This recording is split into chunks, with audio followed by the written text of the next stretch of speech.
Housemates అందరూ కూడా ఎవరి పాటికి వాళ్ళు కూర్చోనున్నారు. నబీల్ అండ్ అలాగే మణికంఠ అయితే వాళ్ళిద్దరు చిల్ అవుతూ కూర్చున్నారు. సో, స్విమ్మింగ్ పూల్ పక్కనున్న స్పేస్‌లో కూర్చొని వాళ్ళ చిన్ననాటి జ్ఞాపకాలను గుర్తు చేసుకుంటూ ఉంటున్నారు. సో, అంటే స్కూల్‌కి ఎలా వెళ్ళేవాళ్ళు, లంచ్ బాక్స్ ఎలాగా, పేరెంట్స్ ఎలా ఇచ్చేవాళ్ళు, వీటి గురించి అయితే మాట్లాడుకుంటున్నారు. కట్ చేస్తే సోనియా అండ్ అలాగే నిఖిల్ వచ్చి చేతిలో చెయ్యేసి ఒక సాంగ్ పాడుకుంటున్నట్టుగా ఇద్దరు చేతిలో చెయ్యేసుకొని కూర్చోనున్నారు. అండ్ అలాగే మాట్లాడుకుంటూ ఉన్నారు. పృథ్వీరాజ్ కూడా పక్కనే ఉన్నాడు. అంటే 3 జంట పక్షులన్నీ కూడా ఒక గూటికి చేరినట్టుగా ముగ్గురు ఒకే దగ్గర కూర్చొని అయితే మాట్లాడుకుంటున్నారు.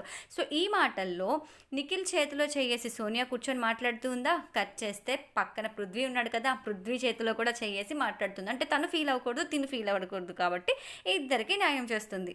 వీళ్ళు దేని గురించి టాపిక్ డిస్కస్ చేస్తున్నారంటే, సోనియాకి ఇయర్ వెనకాల ఒక చిన్న మోల్ ఉంది. అంటే పుట్టుమచ్చ ఉంది. ఆ పుట్టుమచ్చ అంటే రాజుల కాలంలో రాణిలకు ఉండేది అని చెప్పి సోనియా అయితే చెప్పింది. పృథ్వీ వచ్చేసి అలాగైతే ఇప్పుడు నువ్వు రానివా? ఎవరికి రానివి అని చెప్పేసి అన్నారు. నిఖిల్ వచ్చేసరికి అలాగే కన్నార్పకుండా సోనియా అలాగే చూస్తూ ఉంటే సోనియా వచ్చి ఏమైంది నిఖిల్, ఎందుకు అలా చూస్తున్నావు నా వైపు అని అడిగింది. సో, నిఖిల్ చెప్పాడు, అంటే నువ్వు రానివి కదా, ఎలా ఉంటుంటావా, ఆ కాస్ట్యూమ్‌లో ఎలా ఉన్నావా ఏంటది నేను ఇమాజిన్ చేసుకుంటున్నానని చెప్పి చెయ్యిలో చెయ్యి వేసి ఇద్దరు కళ్ళల్లో కళ్ళు పెట్టి చూసుకుంటూ కూర్చున్నారు. సో, కట్ చేస్తే పృథ్వీ కూడా పక్కనే ఉన్నాడు కదండీ. పృథ్వీ వచ్చేసరికి ఆ పుట్టుమచ్చ ఏదైతే ఉందో నెక్ దగ్గర దాన్ని అలా తడుపుతూ ఇట్లా చూస్తూ ఉన్నాడనమాట. అది పోతుందా లేదా అని చెప్పేసి ఫింగర్‌తో అట్లా తొడుపుతూ ఉన్నాడనమాట. సో, ఇలా వాళ్ళ కన్వర్జేషన్ అయితే నడుస్తూ ఉంది.